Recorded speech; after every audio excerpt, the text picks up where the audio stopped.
Ladies and gentlemen, please take your seats. Things this beautiful never die.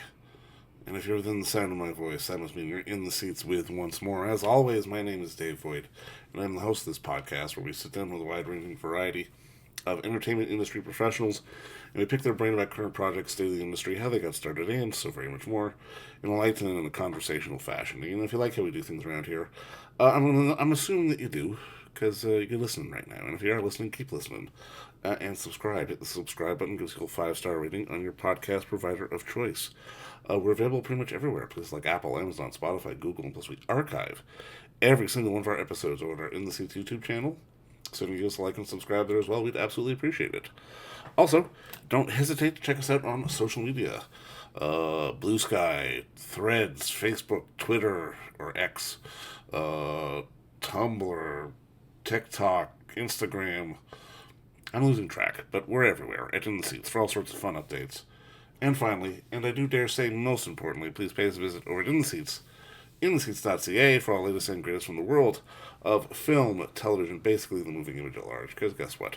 If we love to watch it and write about it and talk about it, we love it all that much more when you come by and read about it and listen about it. So please do us that kindness and pay us a visit. Not only is it important to dance, but it's important to know why we're dancing. And that's a big part of the brand new documentary that is on video on demand platforms now called Disco's Revenge. It is really one of the better pop culture documentaries I have seen in quite some time, because quite frankly, disco never died. And it's a deep dive into the soul and really spirit of disco music and its impacts across multiple genres and the history of it all, told by the people who created it, nurtured it, and found themselves dancing to it from beginning to end. From beginning till it keeps on going. And we had the unique pleasure of sitting down with writer-directors Omar, Majeed, and Peter Mishara, who put this together, and it's been running the festival circuit. And we dove right into the beat and talked all about disco, its revenge, and sort of crafting something like this that isn't Village People jokes. It's deep cut. There's a lot of fantastic music in here, and it really shows how influential the genre has been through the history of popular music from on so many different levels. It's a fantastic piece of work. If you're a fan of the genre, if you're a fan of music in general, you got to watch Disco's Revenge. Like I said, it is on all video on demand platforms now. But first, enjoy our talk with Omar and Peter, because between you and me, it's a darn good one, and it's one worth listening to in between songs. So, put it on your playlist and enjoy. But obviously, just to kick it off, just both of you, just thank you so much for the time today, and congrats on the movie, man. Absolutely loved it. I got to see it on the big at the festival months back. Oh yeah. Oh nice. Yes, I remember. I remember your review. Thank you so much for that. Yeah, thank you for your support and thank you for talking to us today. You're very welcome, guys. Absolutely. Now, I guess the first question is, walk me through the origins of wanting to do this, because obviously, on one end, you could have just made a bunch of Village People references, made a couple of jokes, and then be done with it in like 80 minutes. But this was very anthropological. Like when I saw sort of linking it back to Stonewalls, linking it back to Philly Soul, linking it back to sort of Latin jazz and sort of all those sort of different musical influences that were floating around at the time. I'm like, okay, these guys get it. I love that. Like, walk me through sort of doing it this way. Sure. I don't. Do you want to start or what? Oh, I think you probably could handle. Let's jump in with that one. Yeah, sort of origins. For me personally, I'm originally born and raised in New York.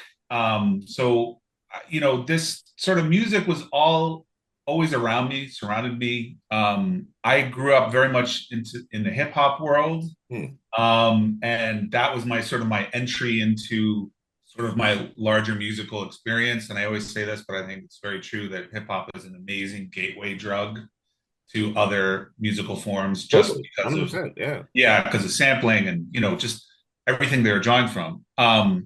So I was always compelled by this community, and I think what really like sparked something for me and really was like this moment in terms of the music and the culture and the community in this is how much of a cross over there was between these musical genres, the early days of hip hop in the 70s and the cross pollination with dance music, this sort of this emerging disco scene.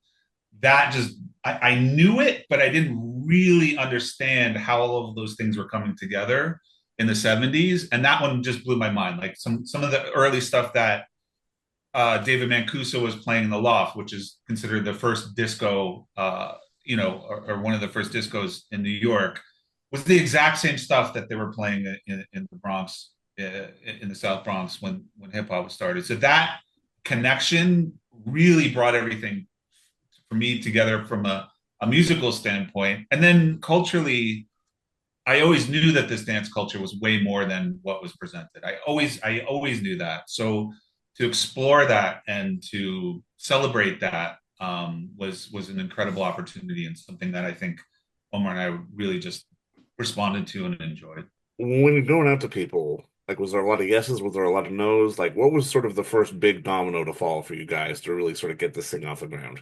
Well, I think basically the film was we came into onto the project essentially with it already kind of financed and in place, which Right. we Pete and I were very lucky to be in that situation. I think just knowing a little bit from what I've heard coming into it, I think the idea was always very appealing. But I think the challenge for Pete and I, as a result of that, was sort of as you mentioned when we started the interview that we don't just sort of deliver the promise of a film about disco that maybe everyone is expecting, because we were really fighting against the concept of disco, which looms large even now in our culture, right? Like disco exists in the aftermath of, if you grew up in the time, you grew up with a lot of disco sucks and Right. a lot of anti-disco and, the cheesy commercialization of disco as the being all you remember, the KTEL, records and Saturday Night Fever and, some of the bad fashion at the time. So that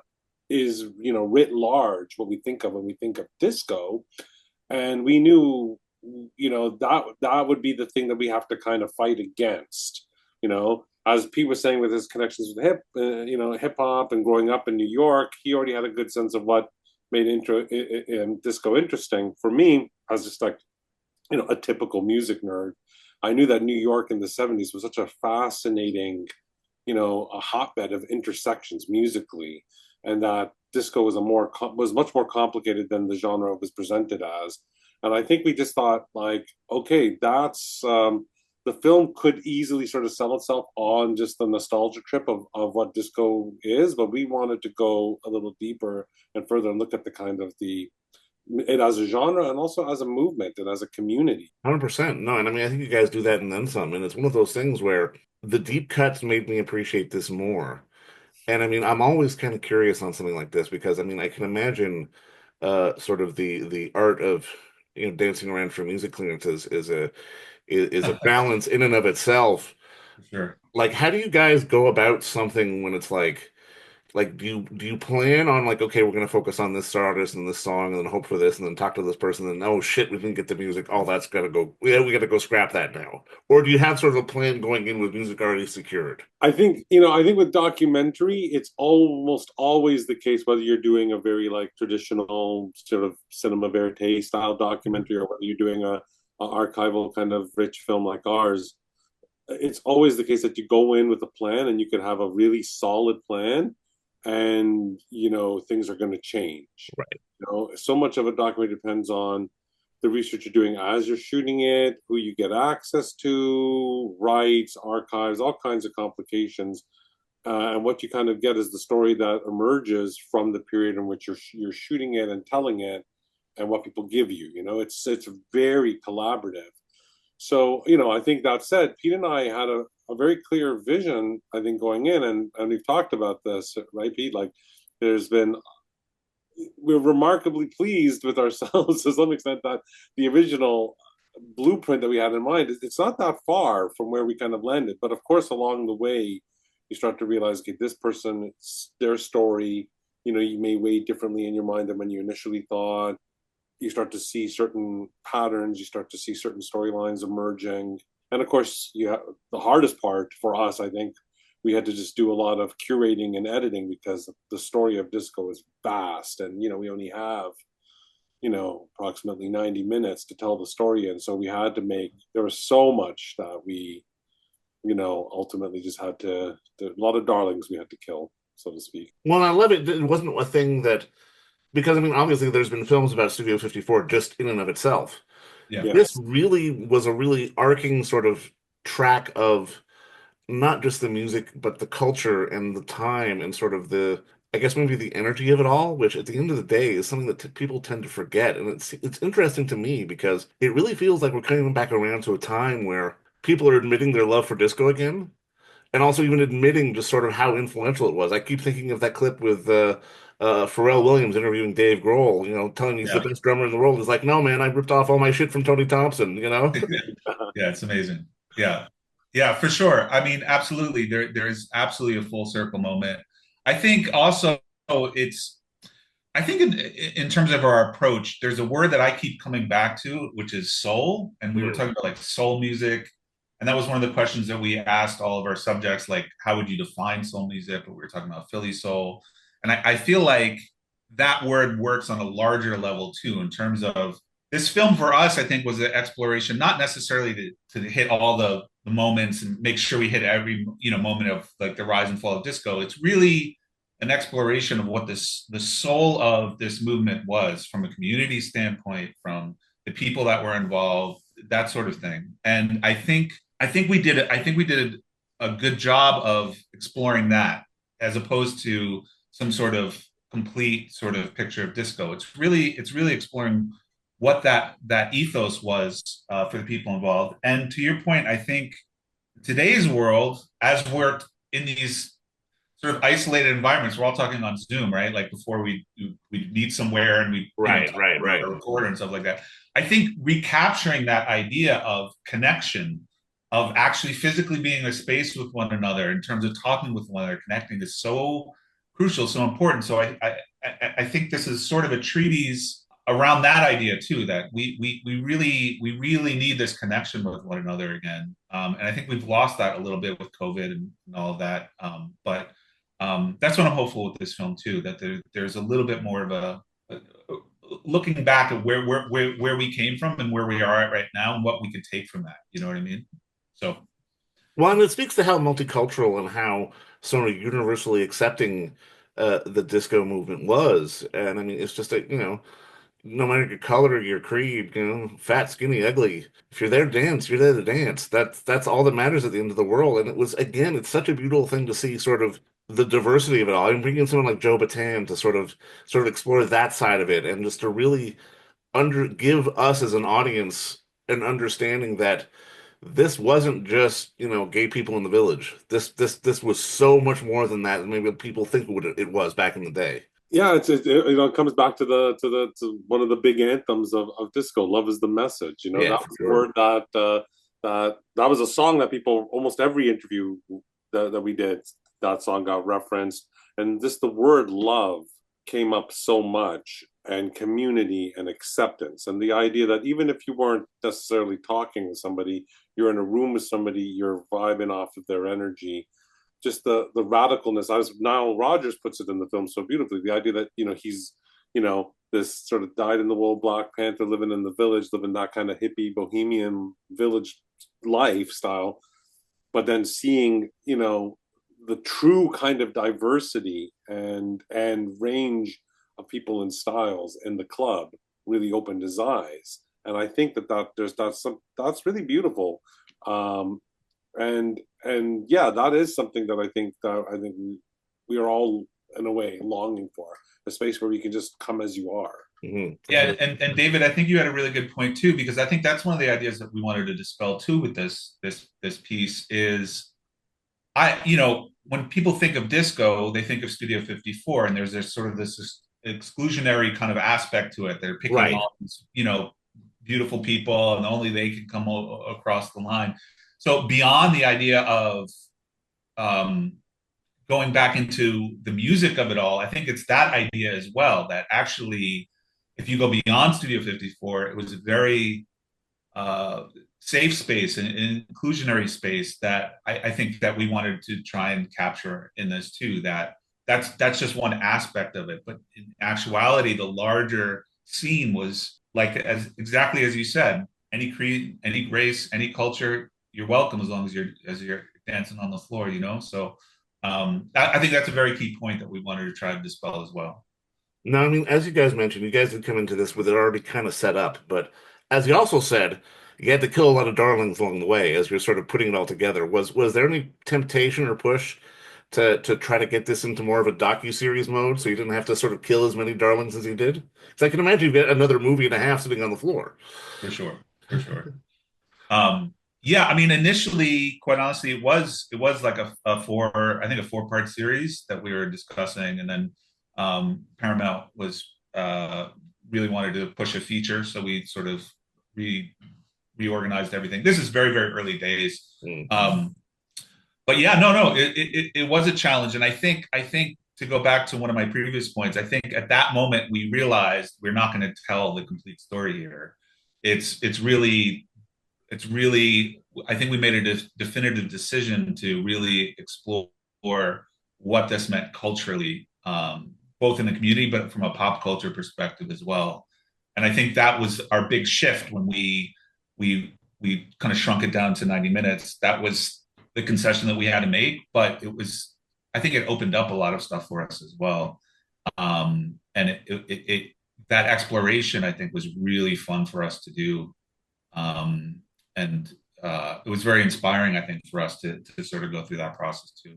I don't know how you felt about but like, right? No, absolutely. I think Yeah, there's pros and cons to either way. I think this gave us also a chance to explore the material cinematically, to really think about the characters. And, one of the techniques that we really, we didn't have a ton of like rules, but one of the techniques that we sort of employed was, we would just talk to people who were there and experience it, create a kind of an oral history type of vibe, and that everyone who we talked to really had to have sort of stakes in it. Disco wasn't just something they casually sauntered into. It was part of their life. It was something that meant something to them, so that you really kind of had those emotional arcs. So when you're telling a story on that scale, and of course across time, you're letting that guide you, as opposed to, okay, let's be, let's hit this date, this mark, let's hit this date, this mark, let's cover all the genres. We knew we couldn't do that, so it became really a portrait of a community at a certain time and a place, and what they built and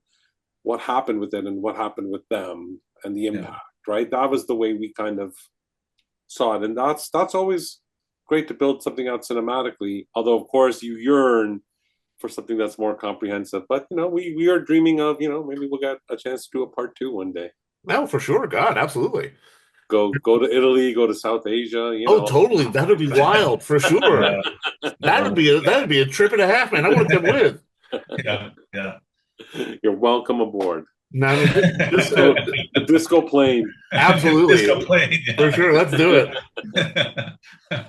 But I mean, just to put a bow on this, something that really struck me is just sort of the willingness to break it down, even musically, sort of to give us that base of that four on the floor, sort of that structure, like that sort of, this is where we're building up from. For you guys, as you were building this film together, like what was your kind of four on the floor that you knew you had to sort of hit perfectly to get the film done? Oh, wow, that's a really interesting question. I think we, in a metaphoric sense, I think the four on the floor, like the heartbeat of it really had to come from feeling like we could tell the story through people who went through the whole arc of disco. And I think you really sort of see that in a couple of our sort of main characters is Nicky Siano, who started DJing and started some of the first discos. He was really young when he was like 17. He started the Gallery, which I'm wearing the shirt of, which was an iconic and legendary disco and a pioneering place, sort of set the template for everything. But here's somebody who, rises and falls with the genre. And same with Nile Rodgers, as someone who's kind of discovering what's happening in the clubs and builds up one of the quintessential bands of that era, Chic. and they become huge in the span of a few years, only to have the rug pulled out of them when the disco sucks movement becomes big and the music industry kind of, stops investing in it. That was, I think, for us, like finding those characters to sort of like be the sun which all the other stories would kind of orbit around. Felt like that was the moment where I think Peter and I felt like, okay, we've got the backbeat there. Yeah, I mean, I think for me, just very briefly, I think it was the idea of that we really wanted to represent this world and this community correctly. We wanted to be respectful. As a doc filmmaker, you know, there's so many points of view that there's so many points of entry into this world. And I think from day one, Umar and I really were focused on trying to portray this world accurately and with heart and soul, and respectfully. And I think what's great as a filmmaker is, we just screened this in New York at Doc NYC. Nikki was in the audience, first time seeing it. You never know how these subjects are going to react, and it was just love. It was just he was just really blown away by it. But that meant, I think, a lot to us because we were respectful of his story, of his journey. And Niles the same way. Like he sort of responded in the same way. Like this feels right to both of them, which is means the world, I think, for O and I. So I think that was, if anything, that was sort of the baseline for us. Like just being very respectful and acknowledging all these people and trying to coordinate all these people and tell this story. So I hope it resonates in that way too. Well, it does, and I mean, I think you guys have done that, and then so, and just to piggyback off your point, Omar. I mean, I think I'd put Nona and Jellybean on that list too, just because there are so many different and diverse characters in the history of disco, but there are so few people who have seen the entire damn thing. And I mean, I think that's the beauty of the film. Like, you guys got people who were there at the beginning, who were there at the quote unquote end, but it never did end, which is which is the point of the whole thing. Disco's revenge is that it never died. Absolutely. That's right. That's right. Yeah, just goes above ground or below ground, wherever it needs to go. Absolutely, guys. But I mean, you know what? Part two, Disco Plane. I'm in. I'll help get money. We're fucking doing that movie. I am on board. I will go everywhere with you to fucking make a sequel to this, because that would be a hell of a lot of fun. But I mean, guys, I just want to see that plane, like how it's painted and stuff. Absolutely. Disco balls down the aisle. Yeah. But in all seriousness, man, I think this is one of the better pop culture documentaries I've seen in quite some time, because again, it wasn't a slice. It wasn't a narrow window. It tried to give us, and I think successfully so, a portrait of the whole damn thing. And I mean, I think that's a credit to both of you to give us the entire arc of something, which we don't always get in film. And again, as someone who's loved disco from an early age, man, just thank you for bringing that stuff out there, and thank you for highlighting the deep cuts. This with Donna Summer and Village People, that would have been fine, but yeah. I love that this was all deep cuts, and I absolutely adored that. Amazing. Thank you for the words, man. It means the world. Like, honestly, I'm so happy you sort of responded that way. So yeah, thank you. Guys, keep up the good work, and just enjoy the sex, enjoy the ride. Thanks, David. I appreciate it. And don't forget to visit our friends over at Bay Street Video for all your DVD, Blu-ray rental, or purchasing needs this summer, as they are still open for curbside and some mailing delivery as well. Over at 1172 Bay Street, Toronto, Ontario, Canada, you can give them a call at 416-964-9088. That's 416-964-9088. Or send them an email at baystreetvideoto@gmail.com for any of your DVD and Blu-ray needs.